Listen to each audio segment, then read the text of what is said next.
The taste comes first. Copper pennies and salt, unmistakable, even before consciousness fully returns. My tongue finds raw meat between my teeth. I bolt upright, the familiar panic of awakening to horror sending electric currents through my limbs.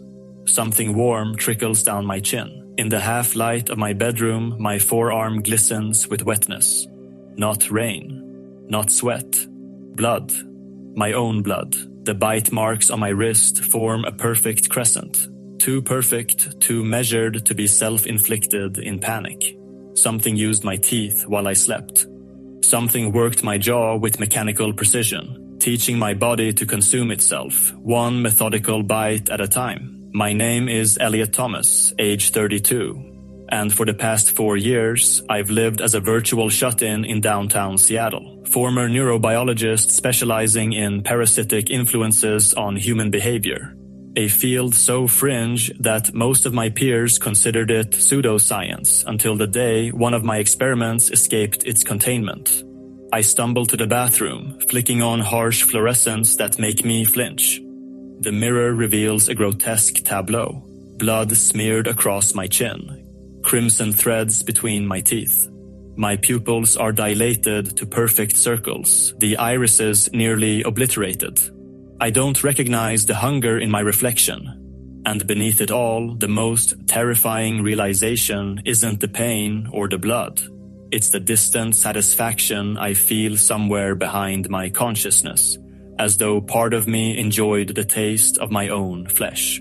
A scraping noise at the far wall of my industrial loft startles me from this horrific self-examination. I freeze, listening in the silence, half convinced it's another hallucination. The scraping continues, rhythmic and grating, a sound remarkably similar to the chitinous legs of my experimental specimens scrabbling against glass.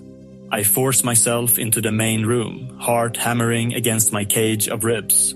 Nobody should be moving around outside my loft at 3 in the morning. Nobody except me and my bizarre insect colonies, which I keep under tight lock and triple-latched lids. I flick on a table lamp. Its glow reveals half-disassembled terrariums, piles of data charts, and a starkly lit workstation with monitors showing security feeds of my hallway, stairwell, and corners of the loft. The monitors are eerily quiet. Not a soul in sight. Another rasping noise makes me jump. Is that coming from the vents? A short wave of panic seizes me. The last time I heard a sound like that, I was testing a colony of genetically tweaked insects, and one escaped. The incident that gifted me with acute agoraphobia and the end of my academic career. I yank on a hoodie, careful to cover the fresh wound on my arm, and hurry to the largest terrarium. A few of my insects inside, hybrid cockroach-like creatures, screech at my presence. But their enclosure remains undamaged. No sign of an escape. My phone illuminates with a message. The sudden light sending shadows scurrying across my wall like cockroaches. The sender name freezes the blood in my veins. Dr. Adrian Foster. 4 years of total silence broken by a single text. Coordinates 47.611. I've finished what we started.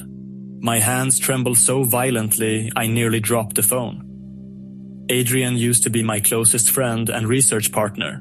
We explored the idea that certain parasites could hijack not just bodily functions, but entire personalities, perhaps even create a shared consciousness across multiple hosts.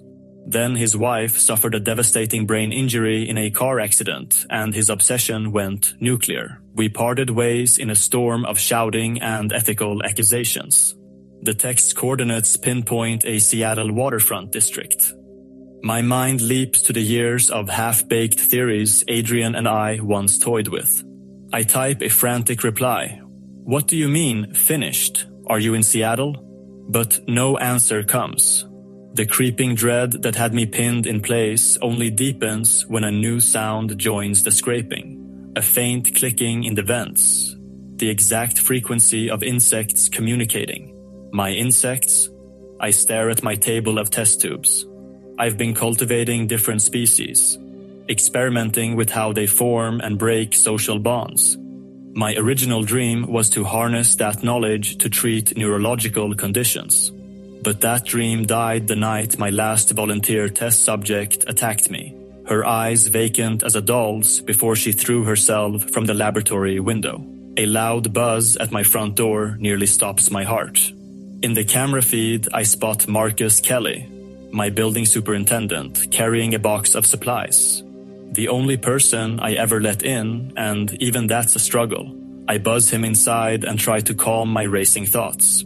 He steps into my loft, wearing the same battered baseball cap, curly hair drooping. "Sorry to wake you," he says, voice tight. "But weird stuff's happening in the building. Lights flickering, some tenants claiming they hear people crawling through the walls." He eyes my insect tanks warily. "You wouldn't happen to know anything about that?" I avoid direct eye contact. "No, I don't. But I've been hearing it too." Marcus sets down the supply box and lowers his voice. Down the street, a music festival turned into a riot. People attacking each other out of nowhere. My phone's blowing up with alerts to stay indoors. I turn on the local news. The anchor looks unnerved, reporting an outbreak of aggressive, zombie-like behavior at Seattle's festival grounds. Cell phone footage shows crowds moving in unnerving unison, as though compelled by a single pulse. This is more than a typical riot. I recognize the stuttering movements. My earliest lab notes documented insects that displayed similar patterns when infected by certain parasites. Marcus frowns at the newscast. "You think it's some drug, or..." "It's not a drug," I cut in. "It's something else. Could Adrian be behind this?" My phone still shows no response to my desperate texts. Suddenly, the feed cuts to an emergency bulletin. "Seattle residents, do not go outside. Lock all windows and doors. Unknown infection. Possible contagion." I shiver. My old nightmares roar back. If Adrian had truly finished what we started, maybe we were staring at a parasite-driven outbreak. Marcus clears his throat. "I'll check on building security. You, watch your bugs, okay?" He leaves with a worried glance. Alone, I replay the festival footage, goosebumps forming. The crowd in the clip clicks their teeth in eerie sync. The same ticking I heard in my vents. My phone vibrates with a new text, but it wasn't from Adrian. Instead, the sender reads, "Unknown. Elliot, you're not safe. Don't trust him." Another wave of dread sinks in. I hammer out a reply. "Who is this?" But get no response. My gaze falls to the wound on my arm, teeth marks clearly visible. The question rises like bile. Did I do this to myself, or did something else control my body while I slept? The line between self and other, that boundary I've spent my life studying, suddenly seems frighteningly permeable. I peer again at the vent, the memory of my last experiment stinging my mind. The subheading of that research read, "Parasite as a vector for shared cognition." If somehow my ex-partner had cracked the code, we could be witnessing a mind-linking plague, turning people into a living hive. Sleep is impossible with the taste of my own blood still lingering on my tongue. I scour my old lab notes, searching for any mention of the formula Adrian and I once toyed with. That's when the power flickers, and a staccato rap at the window makes me jump. My loft is on the 4th floor.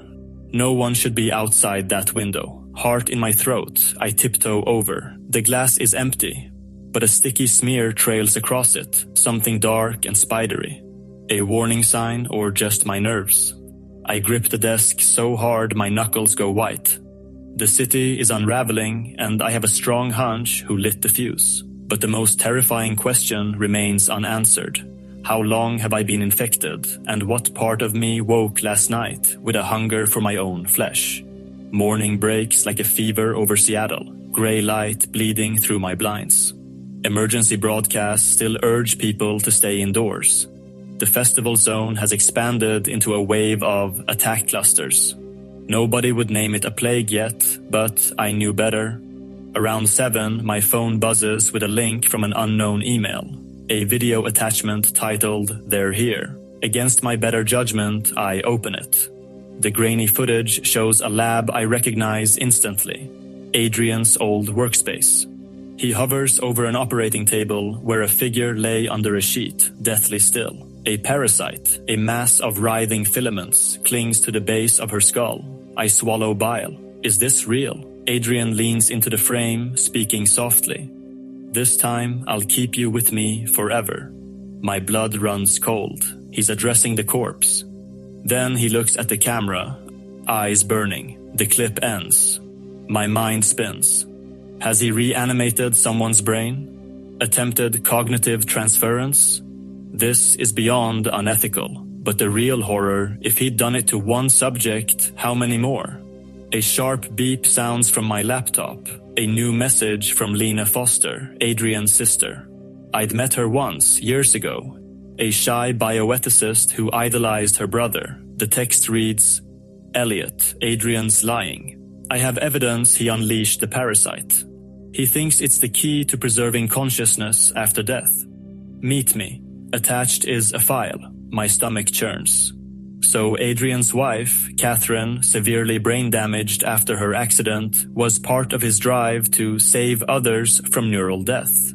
Did he cross that line into mass infection? I download the attached file. It's all partial lab notes referencing a new strain labeled HLLW01, hollow ones.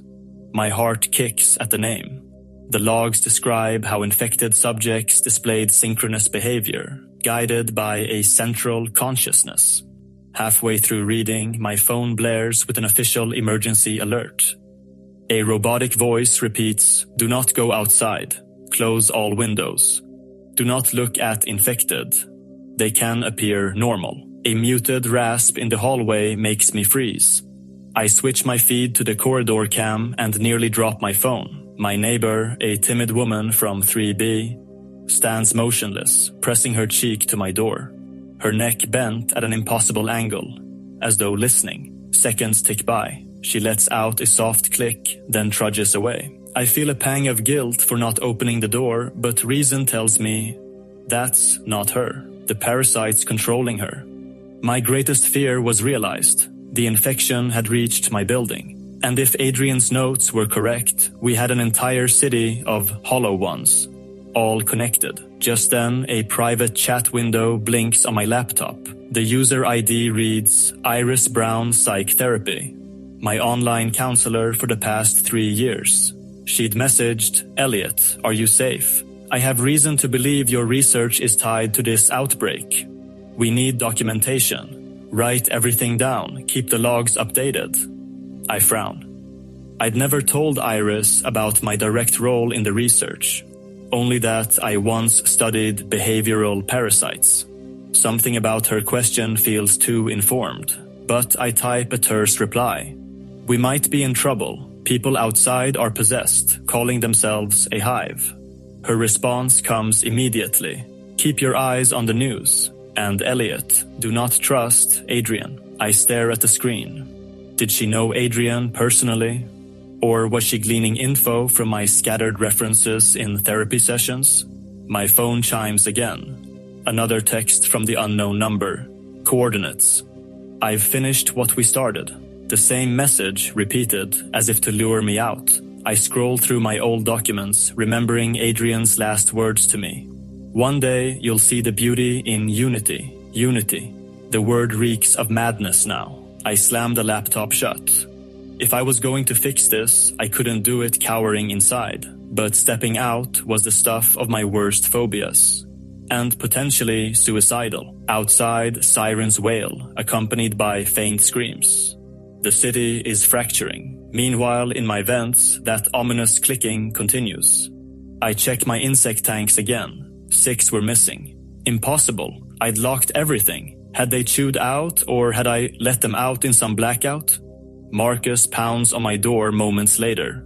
Breath short. Elliot, something's off in the basement. People are hearing voices. The lights flicker every time we approach. He falters, a subtle twitch in his left hand. God, my head is killing me. He looks ready to collapse. I guide him in. Sit down, I say. You sure you're not infected? He massages his temple. I hope not, just dizzy. I woke up in the building's maintenance room with no memory of going there. A chill crawls over me. That's when my phone vibrates with a call from Adrian Foster himself. My heart seizes. Marcus freezes at the sound of that name. I take a steadying breath and answer. A rush of static, then Adrian's voice. Elliot, old friend, I need you. Need me for what? I snap. I'm working to contain the outbreak, he says. The sincerity in his tone almost convincing. My lab's on lockdown. We can still save the city, but I require your data on cognitive inhibitors. I nearly throw the phone across the room. Don't lie to me, Adrian. Lena told me you unleashed this parasite. He pauses, letting out a ragged sigh. That's not entirely true. The parasite mutated beyond my control. I'm trying to fix it before it becomes unstoppable. A pained groan in the background signals chaos on his end.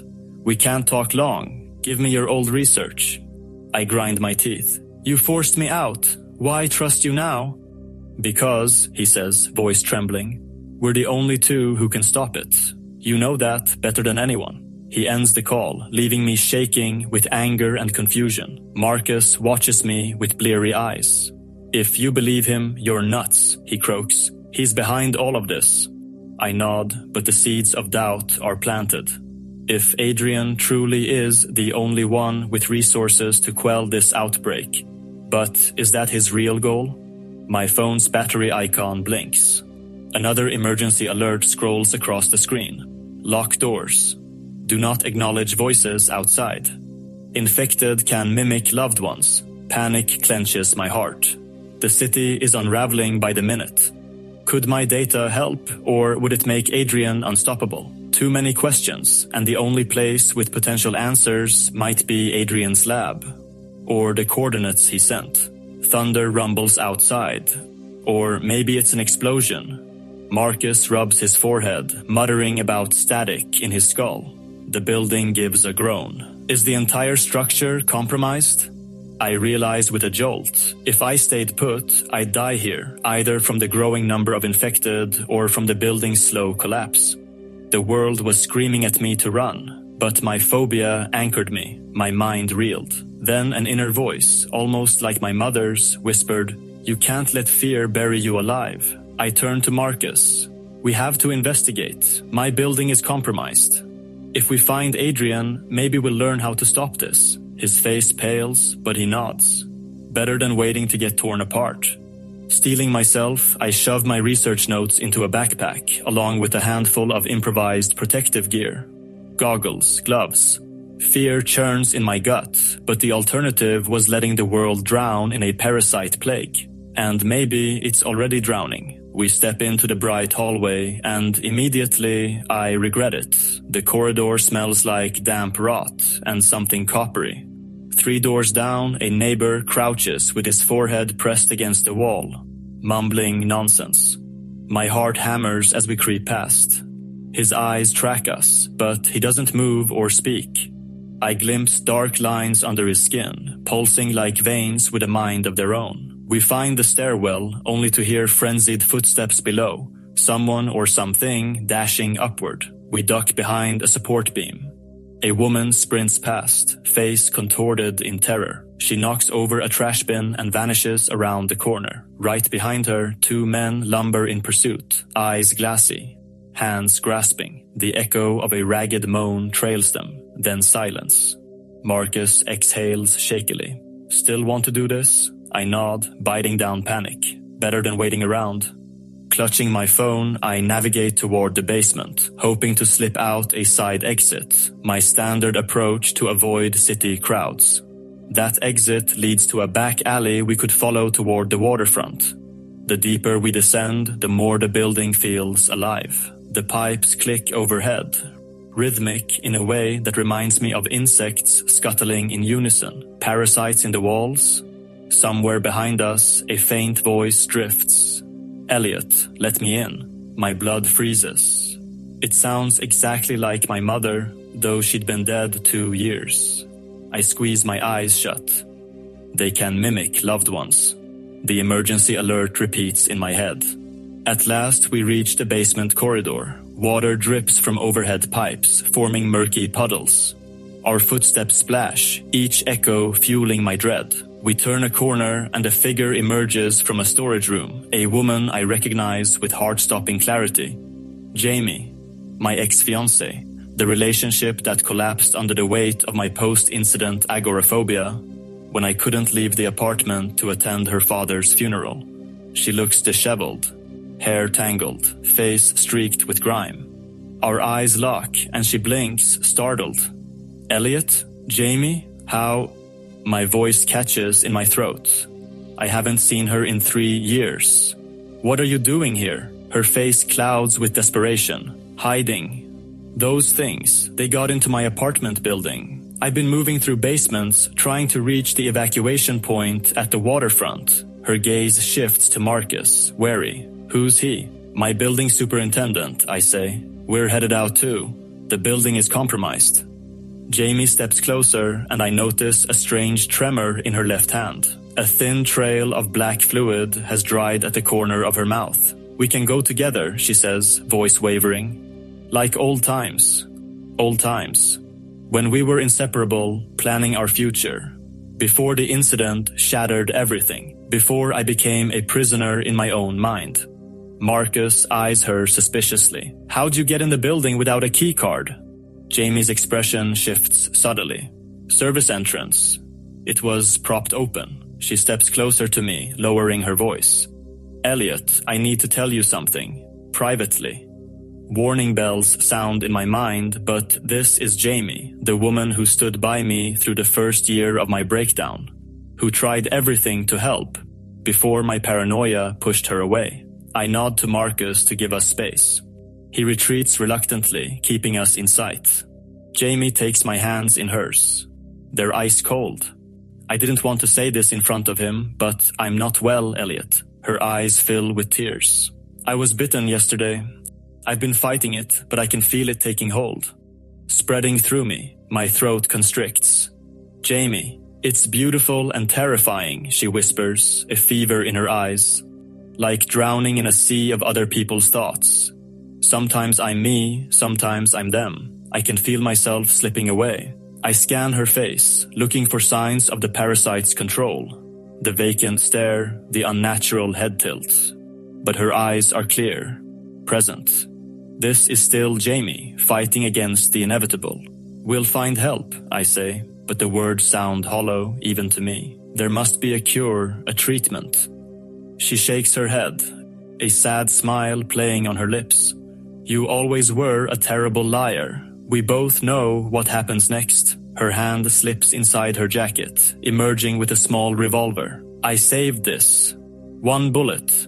My blood turns to ice. Jamie, no. Please, Elliot. While I'm still me, her voice breaks, and for a moment I see the woman I loved for 5 years. The person I pushed away because I couldn't bear the weight of her hope in my recovery. I don't want to be part of what's coming. Don't let me hurt anyone. Not you, not strangers, not... She chokes back a sob. We were going to have children, remember? A family. I can't bear the thought of hunting them down like prey. The gun feels impossibly heavy in my hand as she presses it into my palm. The final act of love being destruction.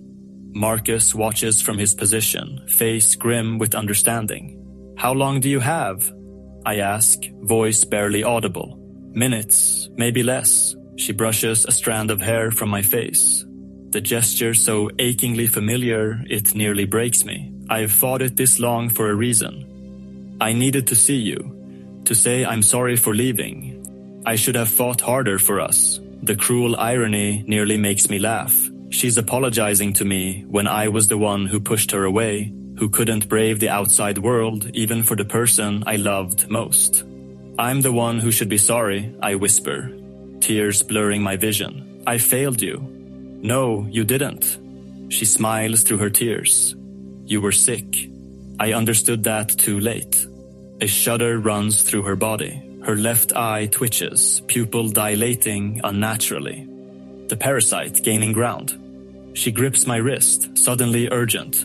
Now, Elliot, while I'm still me. I raise the gun. barrel trembling against her forehead. Every cell in my body rebels against this moment. I loved you, I choke out.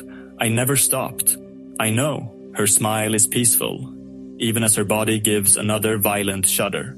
That's why it has to be you. That's why I can trust you to...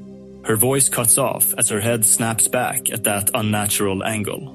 Black fluid begins leaking from her right nostril, the parasite taking control. Elliot, she gasps, but it's not fully her voice anymore. There's a choral quality to it, other voices layered beneath. The network, so beautiful. Join us. My finger tightens on the trigger. Jamie's eyes, her eyes, not the network's, find mine one last time. Please, she mouths silently. The gunshot is deafening in the confined space. Jamie crumples, a neat hole in her forehead. I catch her body as it falls, cradling her against my chest as sobs tear through me. Marcus approaches slowly, face ashen. You had no choice, he says quietly. She would have turned completely in seconds. I can't speak, can't move. The weight of Jamie's body, still warm, still so achingly familiar, pins me to the spot. I've spent 4 years hiding from the world, and the first time I step out, I'm forced to kill the woman I once planned to marry. Elliot. Marcus's voice turns urgent. We need to move. Now. The gunshot will bring them. He's right. Already I hear movement from above. The infected drawn to the sound. I lower Jamie gently to the floor, closing her eyes. The gun feels welded to my hand. You did what she asked, Marcus says, helping me to my feet. You freed her, did I? Or did I just commit murder in a moment of panic? The line between mercy and monstrosity has never felt so thin. The world narrows to a tunnel of pain and guilt as Marcus leads me toward the service exit. Jamie's blood is drying on my hands, a tactile accusation. We burst into the open, an alley stretching before us. Seattle in daylight feels alien after years of viewing it only through windows and security feeds. The city's skyline is familiar yet wrong, like a beloved face distorted by disease. Cars are abandoned haphazardly. In the distance, smoke rises from multiple locations. My chest constricts with panic, agoraphobia clawing at me, demanding I retreat to safety. But there is no safety anymore, only movement or death. The waterfront I manage through the tightness in my throat. Adrian's coordinates. Marcus nods grimly, and we move through the ravaged city, each step taking me further from Jamie's body and deeper into a world I no longer recognize. Her blood is still warm on my hands when we encounter the first group of infected, a dozen of them moving with that eerie synchronicity, clicking their teeth in rhythmic patterns. We flatten ourselves against a building, waiting for them to pass. The gun weighs heavy in my pocket, one shot spent, the chamber empty. A symbolic weight rather than a practical one now. I wonder if the time will come when I wish I'd saved that bullet for myself. We navigate through a landscape of abandoned vehicles and broken store windows, keeping to alleys and side streets. Twice more we encounter groups of infected, forced to hide until they pass. They move differently now, more coordinated, more purposeful. The network is evolving, becoming more efficient. You think anyone's organizing an evacuation? Marcus asks as we crouch behind a dumpster, watching a swarm of infected flow down a main street like water finding the path of least resistance. I'd hope so, but I let the thought trail off. The scale of this is beyond conventional emergency response. If Adrian truly unleashed this parasite citywide, we're witnessing the collapse of social order in real time. We reach the edge of the industrial zone near the waterfront.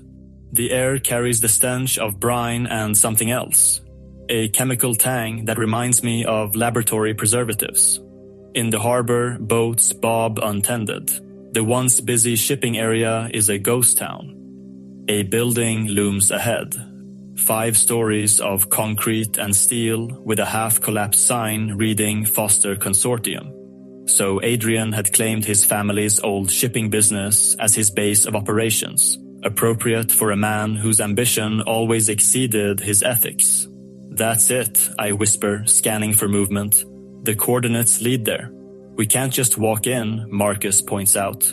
If Adrian's behind this, that place is probably ground zero for infection. He's right, but I see no alternative. Every step since leaving my apartment has been a gamble with diminishing odds.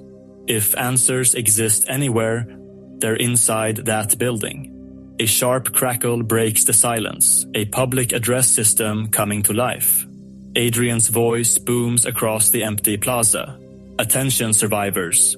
This is Dr. Adrian Foster. I've established a secure zone with medical facilities inside Foster Consortium. If you're uninfected and seeking shelter, make your way to the south entrance. Food, water, and treatment available. Marcus and I exchange skeptical glances. Convenient timing, he mutters. A trap, I wonder aloud. Or he's monitoring the area and saw us approach. Marcus peers around the corner. Either way, it's suicide to go through the front door. I study the building's facade. Service entrance, maybe? Loading docks on the east side. We skirt the perimeter, staying low and moving quickly. The loading area is unguarded but not unoccupied. 3 vans are parked haphazardly, doors open. Inside one, I glimpse equipment that looks disturbingly like hospital gurneys. What is he doing in there? Marcus whispers. The answer comes in the form of muffled screams from inside the building. Not the mindless moans of the infected, but the terrified cries of fully conscious humans in pain. My blood runs cold. We need to get in there. A service door stands ajar. Beyond it, a corridor dimly lit by emergency lighting. We slip inside, the temperature dropping noticeably. The air smells of antiseptic and fear, a combination I recognize from my days in research laboratories. We follow the corridor, passing storage rooms and maintenance closets. The screams grow louder, more distinct. Multiple voices now, punctuated by clinical instructions delivered in calm, measured tones. Hold subject 23B still. Increase parasitic exposure by 20%. Adrian's voice. Cold, detached. The voice of a man who has transcended ethical boundaries in service to his obsession. We reach a set of double doors marked Research Suite A. Through the small windows, I catch glimpses of a transformed warehouse floor. Now a makeshift laboratory where white-coated figures move between hospital beds. Each bed holds a restrained person, their bodies jerking against constraints as black filaments are introduced to their systems through IVs. He's deliberately infecting people. I whisper, horrified, experimenting on them. We need to get out of here, Marcus hisses, tugging at my sleeve. Alert authorities, military, anyone. Who do you think would respond? The city's falling apart. I scan the room, counting at least 20 test subjects. We need evidence. Proof of what he's doing. A hand falls on my shoulder. I whirl, expecting an infected, only to find myself facing a woman in her 50s wearing a lab coat over tactical gear. Her gray hair is pulled back in a severe bun, eyes sharp behind wireframe glasses. Dr. Thomas, she says. Not a question, but a confirmation. I'm Dr. Eliza Taylor, CDC Special Containment Division. We've been looking for you. Marcus and I exchange confused glances. CDC? I ask. You're responding to the outbreak? Among other things. Her gaze is clinical, assessing. We've been monitoring Foster's activities for months. Your arrival is fortuitously timed. Something in her tone raises alarm bells. How did they know I was coming here? How did they know who I was? We have a secure facility 3 blocks east. Taylor continues. My team is preparing a countermeasure based on your inhibitor frequency research, but we're missing crucial parameters. Your expertise would be invaluable. My research. Again, everyone seems fixated on work I abandoned years ago, deemed too dangerous to pursue. How do you know about my research? I ask, suspicion mounting. Taylor's smile doesn't reach her eyes. Dr. Brown has been most informative. Iris Brown, my therapist. The pieces click into horrible alignment. She wasn't just asking unusually informed questions. She was actively extracting information, reporting back to whom? The CDC. Adrian? You've been monitoring me, I realize aloud, through my therapy sessions. A necessary precaution. Taylor checks her watch. We should move. This facility isn't secure. Marcus steps closer to me, voice low. Elliot, something's not right here. He's correct, but what choice do we have? Refuse help from what might be the only organized response to this catastrophe? Fine, I say cautiously. Show us your facility. Taylor leads us back the way we came, through the service entrance and into the dying daylight. 4 armed personnel in CDC tactical gear await outside, forming a protective perimeter around us. Their movements are precise, professional, but something about their synchronization raises the hairs on my neck. What exactly is your countermeasure? I ask as we move through deserted streets. A modified version of your parasitic inhibitor, Taylor explains. Designed to disrupt the neural bridges the parasite forms between hosts. If successfully deployed, it would sever the network's connection, returning individuals to autonomous function. It sounds plausible, exactly what I'd attempt in her position, but doubt gnaws at me. Why was I under surveillance? Why use my therapist as an informant? We reach a converted warehouse, its exterior reinforced with military-grade barriers. Inside, the space has been transformed into a high-tech command center. Screens display infection maps of Seattle, red zones indicating parasite control. The city is a crimson web, with only small islands of blue remaining. Impressive setup for an emergency response, Marcus murmurs, eyeing the equipment. Taylor leads us to a laboratory section where white-coated scientists work feverishly. Our window is closing, she says. Intelligence suggests Adrian is initiating total convergence within hours. Total convergence? Full neural integration of all infected. A true hive mind with Adrian as its central consciousness. She fixes me with an intense stare. After that, there's no coming back. A technician approaches with a tablet. On screen, microscopic black filaments ride in a petri dish. Latest sample from the field, he reports. The structure is evolving, becoming more complex, more resistant. I study the footage. Professional fascination momentarily overriding my suspicion. These neural bridges, they're not just connecting infected to infected. They're connecting to something central. Adrian, Taylor confirms. He's becoming the network's nucleus. Every infected is an extension of him now. A cold certainty crystallizes. They're not telling me everything. My gaze drifts to a heavy door at the far end of the lab, marked Containment Suite. Guards flank it, weapons ready. What's in there? I ask. Taylor hesitates, mask slipping slightly. Test subjects, infected we've managed to isolate for study. I want to see them, her lips thin to a bloodless line. That's not advisable. We need your focus on the inhibitor parameters. I need to understand the parasite's current manifestation to calibrate the inhibitor correctly. I counter, falling back on scientific rationale. Show me your test subjects. A tense moment passes. Finally, Taylor nods curtly. Very well. A brief observation only. She leads us to the containment door, entering a complex security code. The room beyond is dimly lit. Walls lined with glass cells. In each, a person sits motionless, head tilted at that now familiar, impossible angle. Black filaments visible beneath translucent skin. As we move deeper into the containment area, I notice something disturbing. The subjects aren't restrained. They sit voluntarily, eyes tracking our movement with eerie coordination. Why aren't they secured? I ask. They're docile in isolation, Taylor explains. The network can't reach them through our shielding.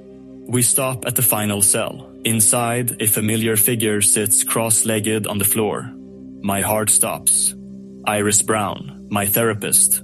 Not infected, but entirely lucid. Watching us with clear, knowing eyes. Elliot, she says, voice perfectly composed. I was wondering when they'd bring you in. Taylor tenses beside me. Subject Brown was an early volunteer for Adrian's project. Her insights have been valuable. Volunteer? I stare at Iris in bewilderment. You worked with Adrian willingly? Of course. She rises smoothly, approaching the glass. Adrian understood what you never could. That connection is the antidote to isolation. That the boundaries between minds are artificial constructs, prison walls we build around consciousness. Her words strike with terrible familiarity. The same philosophical arguments Adrian and I had years ago, before ethics and caution drove me to abandon our research. You betrayed me, I say, the realization crushing something inside me. Used our sessions to monitor me for them. I was helping you, she insists, intensity burning in her eyes. Your agoraphobia was a symptom of your resistance to the inevitable, the dissolution of the individual into the greater whole. Marcus shifts beside me. She's as crazy as Adrian. Iris's gaze snaps to him, suddenly cold. He doesn't belong here, she says to Taylor. He's not one of us. The phrase sends ice through my veins. One of us. I turn slowly to face Taylor, terrible understanding dawning. This isn't a CDC operation, is it? Her expression shifts, professional mask falling away to reveal something hungry beneath. Not exactly. Around us, the guards move with sudden synchronicity, weapons training on Marcus and me. The CDC was compromised weeks ago, Taylor explains. Voice taking on that choral quality I now recognize as the network speaking through an individual. Adrian needed resources, expertise.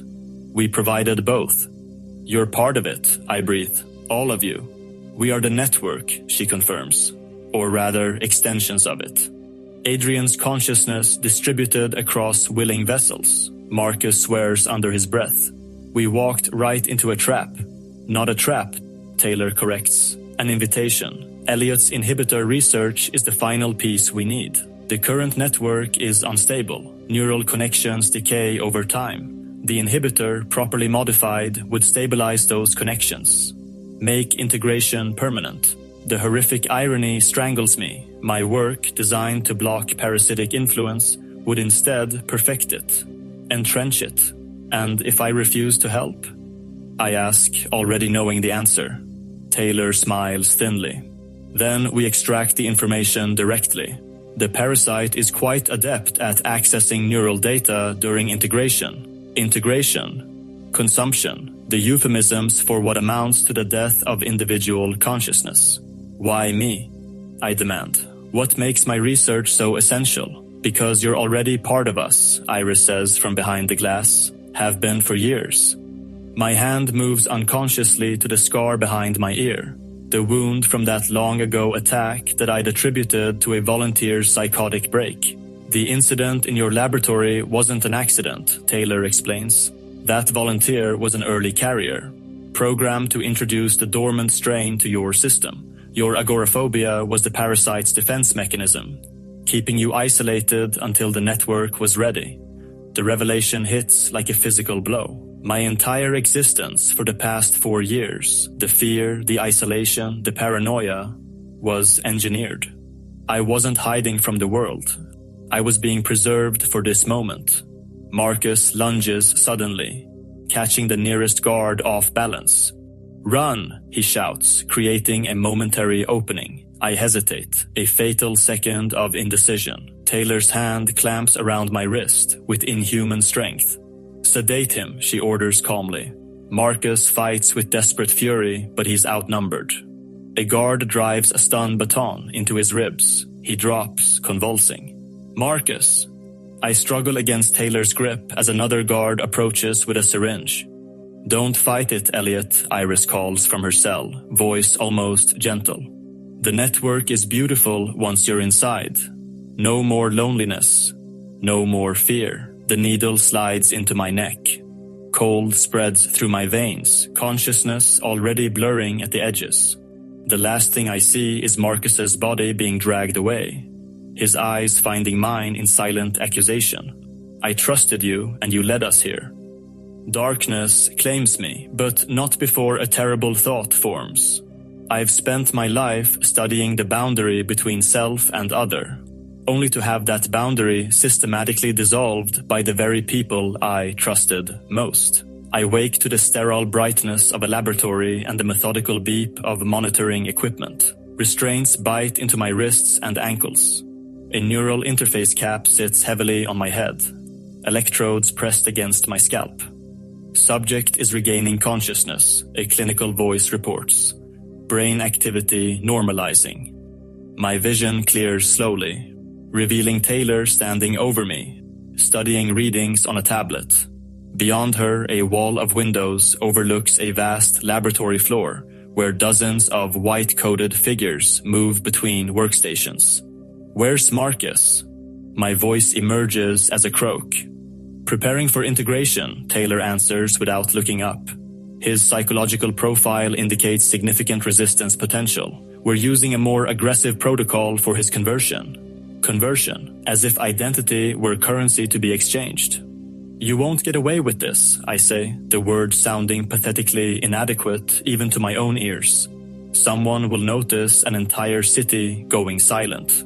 The authorities believe Seattle is experiencing a chemical terrorism event. National Guard units have established a quarantine perimeter. Her smile is thin. By the time they realize the truth, the network will have evolved beyond their capacity to contain it. She makes an adjustment to the neural interface.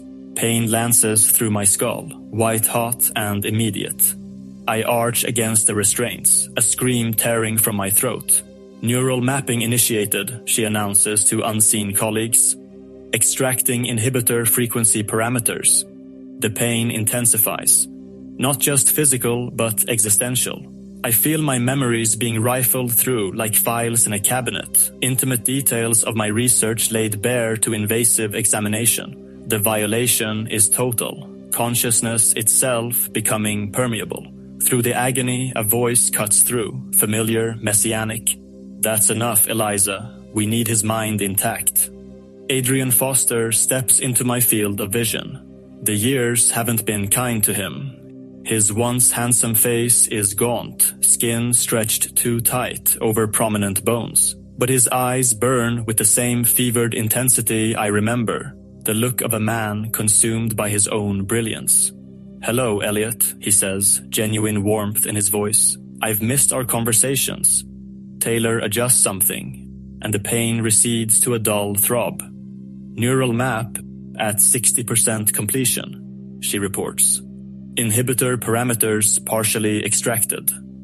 We need more time for full data retrieval. Adrian nods, then dismisses her with a gesture. Once we're alone, he pulls up a chair beside my bed. I want you to understand what we're doing, he says, as if we're back in our university days, debating theory over coffee. This isn't a violation, Elliot. It's evolution. You're erasing people, I rasp, consuming their consciousness. He shakes his head. No, we're preserving what matters. The neural patterns, the memories, the essential self, while discarding the illusion of separation. Do you know what I discovered after Catherine's accident? That consciousness isn't located in any single part of the brain. It's an emergent property of connections between neurons. So you built new connections between brains. Exactly. His eyes light with the old enthusiasm. What if consciousness could emerge not just within a single brain, but across multiple brains? A meta-consciousness, distributed yet unified. Death becomes meaningless when your patterns continue within the network. The messianic fervor in his voice terrifies me more than the restraints or the pain. This isn't madness, it's worse. It's reason twisted into the service of monstrous ambition. You didn't save Catherine, I say, targeting his vulnerable point. You consumed her like all the others. She's gone, Adrian. Something flickers across his face. Grief, rage, doubt, before smoothing into certainty again. She's here, he insists, tapping his temple. Part of the network, part of me. I can access her memories, feel her thoughts as my own. That's not her. It's just data. What are any of us but data? electrical patterns, chemical exchanges. He leans closer. Your mother, the brilliant neuroscientist who lost herself to early-onset Alzheimer's. Wasn't that the ultimate tragedy? Watching her consciousness disintegrate while her body continued its biological functions? The mention of my mother sends pain lancing through me, sharper than any neural interface could. Adrian knows exactly where to strike. I could have saved her, he continues, voice softening. Preserved her consciousness within the network before it fragmented. Isn't that what you wanted during those final months? Some way to keep her mind intact, even as her brain betrayed her? I close my eyes against sudden tears. The worst part is, he's right. In those dark days, watching my mother disappear piece by piece, I would have considered anything to preserve who she was. The inhibitor frequency, Adrian says, changing tactics. It was brilliant work. The final component we need to stabilize the network, prevent neural decay during integration. Once implemented, the connections become permanent, ineradicable. You need me to complete it, I realize. Yes. The parameters we've extracted are incomplete. The full formula exists only in your mind. He places a hand on my shoulder, the gesture almost fraternal. Join us willingly, Elliot. See what we're building from the inside. The offer lands with terrible temptation. Part of me, the part that spent 4 years in isolated terror, the part that still grieves my mother's mental disintegration, the part that had to kill Jamie, whispers that dissolution might be a relief, an end to the prison of individual consciousness. And if I refuse, my voice is barely audible. Adrian's expression hardens. Then we continue extraction. It's more painful, less efficient, but effective eventually. Your consciousness will join us either way, whole or in fragments.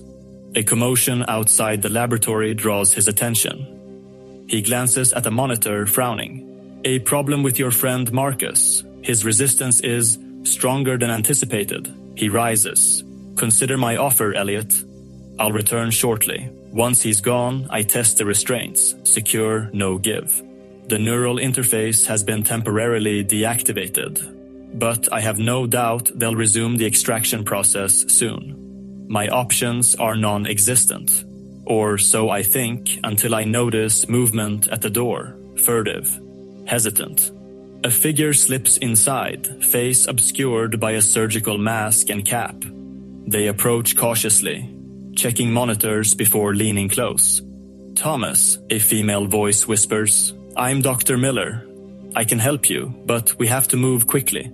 Who? I begin, but she cuts me off with a gesture. No time. The network doesn't have complete control of this facility yet. Some of us are still fighting. She begins unfastening my restraints. I was on the original CDC team before Foster's people infiltrated. I've been pretending to cooperate while looking for a way to stop them. Hope flares, dangerous and fragile. Why help me? Because your inhibitor really could work, not to stabilize the network, but to destroy it. She removes the neural interface cap. The frequency, properly calibrated, would sever the parasitic connections permanently. The restraints fall away. I sit up, rubbing circulation back into my wrists. What about Marcus? Miller's expression darkens behind her mask. Integration chamber. They're accelerating the process because of his resistance. We might still reach him, but... She doesn't finish the sentence. Doesn't need to. We both know what acceleration means. Forced parasitic invasion, brutal and irreversible. Show me, I say, swinging my legs off the bed. She hands me a lab coat and surgical mask. Minimal disguise, but better than nothing. We slip into the corridor, Miller leading with confident purpose that brooks no questioning from the few staff we pass. The integration chambers are on the lower level, she explains in hushed tones. Foster converted the old shipping containment areas. The parasitic concentration is highest there. It's where they cultivate the spores.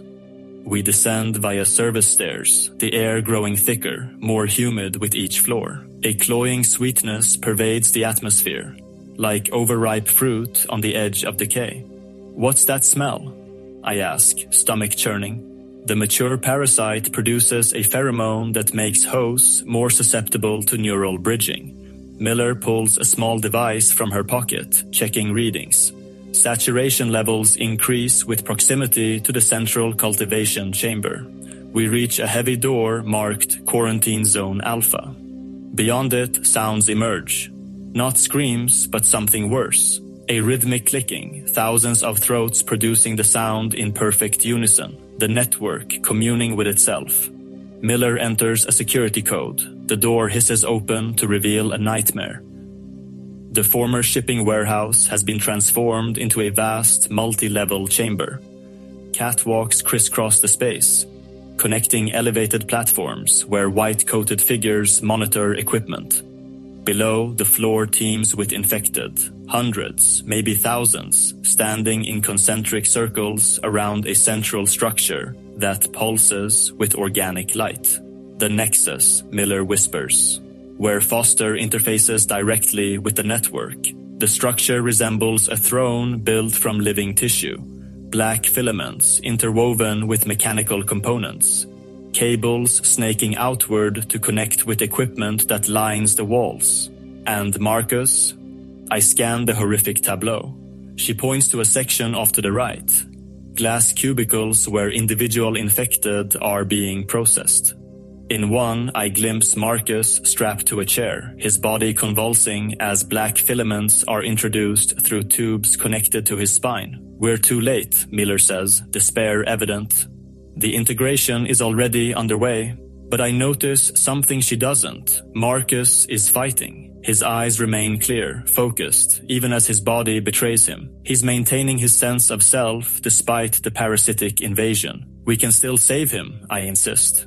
If we can deploy the inhibitor, we'd need to reach the broadcast system. She gestures to a control room overlooking the chamber. And program the correct frequency parameters. I can do that. I know the formula. The certainty surprises me. After years of suppressing this research, the numbers flow back with perfect clarity. But we'll need a distraction. Miller hesitates, then nods grimly. I can create one.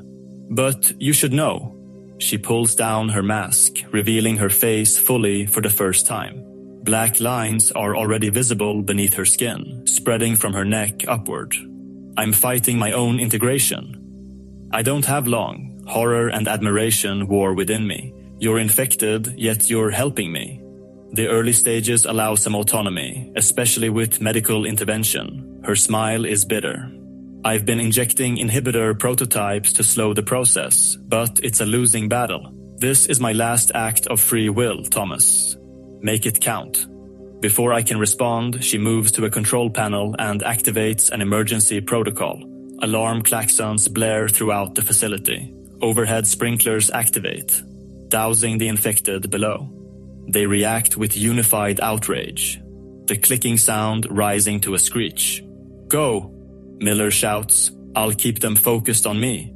I dash for the stairwell leading to the control room, heart pounding against my ribs. The infected below are in disarray, the unexpected stimulus disrupting their synchronized movements. At the platform, I find what I need. A broadcasting terminal connected to the facility's public address system. My fingers fly across the keyboard, inputting the inhibitor frequency parameters from memory. The formula I abandoned as too dangerous years ago. Now humanity's last hope. As I work, I glance down at the chaos below. Miller has been surrounded by infected, their movements becoming coordinated again as they recover from the initial shock. She fights with desperate strength, but they overwhelm her through sheer numbers. I force myself to look away, to focus on the task at hand. Her sacrifice can't be in vain. The system accepts my final input. The inhibitor frequency is ready to broadcast. All I need to do is press enter. I wouldn't do that if I were you. Adrian's voice, cold and clinical, from directly behind me. I turn slowly to find him standing in the doorway, a strange device clutched in one hand. Step away from the terminal, Elliot. His tone leaves no room for negotiation. You have no idea what you're tampering with. I know exactly what I'm doing, I counter, stopping you before you consume what's left of humanity. His expression softens with what looks disturbingly like pity. Is that what you think this is? Consumption? No, Elliot. It's transcendence. The next step in human evolution. It's obliteration of the self. Murder on a mass scale. The self is an illusion, he says, the words eerily echoing irises. A convenient fiction created by the limitations of individual brains. The network dissolves those limitations. It preserves what matters while discarding the prison of individuality. He steps closer, the device in his hand humming with energy. I wanted you to join us willingly, to see the beauty of what we've created. His smile twists with regret. But I see now that won't happen. My finger hovers over the enter key. One press, Adrian. That's all it takes to destroy your network. Not destroy, he corrects. Temporarily disrupt. The parasite evolves, adapts. Your inhibitor would be effective for days, perhaps weeks. But we would recover, return stronger. Evolution demands pressure to perfect itself. The terrible thing is, I believe him. The parasite has demonstrated remarkable adaptability already. The inhibitor might not be the permanent solution I hoped for. But it would buy time. Time for others to find a more lasting countermeasure. Adrian sees the determination in my eyes. I'm sorry it came to this, he says, and raises the device. I lunge for the enter key, knowing I won't reach it before whatever weapon he's wielding strikes me down. But I have to try, have to. The window behind Adrian explodes inward in a shower of glass. A figure barrels through. Marcus, somehow freed from his restraints, his body moving with frantic purpose. He tackles Adrian from behind, sending them both crashing to the floor. Now, Elliot, Marcus screams, his voice strained with effort. Broadcast it now. I slam my palm down on the enter key. The effect is instantaneous and devastating. A high-pitched wail erupts from every speaker in the facility, a sound engineered to disrupt the specific frequency on which the parasitic neural bridges operate. Below, the infected collapse in waves, bodies convulsing as the connections between them are severed. Black fluid pours from eyes, ears, mouths. The physical manifestation of the parasite's death throes. Adrian shrieks, a sound no human throat should make. His body contorts impossibly, back arching to the point of breaking. The device falls from his hand, skittering across the floor. Marcus rolls free, crawling toward me, face contorted in agony. It's working, he gasps, but hurts. His words cut off as black fluid begins leaking from his ears. The partial integration he underwent, making him vulnerable to the inhibitor's effects. I drop to my knees beside him. Hold on, I plead. The frequency will stabilize. Your system will purge the parasite. But even as I say the words, I feel something shift within my own skull. The dormant strain Adrian claimed I carried awakening in response to the inhibitor's assault. Pain blooms behind my eyes, a migraine made of broken glass. Through fragmented vision, I see Adrian rise from the floor. His body moves with jerky, puppet-like motions, black fluid streaming from every orifice. But his eyes are terribly aware, the network fighting to maintain control. You've done exactly what I wanted, he rasps, voice layered with thousands of others. The inhibitor, perfect evolutionary pressure, forces adaptation. He staggers toward us, movement becoming more coordinated with each step. The network cannot be destroyed, Elliot. It can only evolve. Marcus tries to rise, to place himself between us, but collapses as another wave of convulsions takes him. I'm alone, facing the monster my former friend has become. You failed, Adrian continues, now looming over me. The parasitic structures in your brain, the ones implanted years ago, they're adapting to the inhibitor in real time, evolving, and through you, the entire network will evolve. He reaches for me, fingers elongated, black filaments emerging from beneath his nails. You were always meant to be the catalyst, Elliot, the perfect host for the next iteration. His hand closes around my throat, filaments seeking entry points. Eyes, ears, mouth.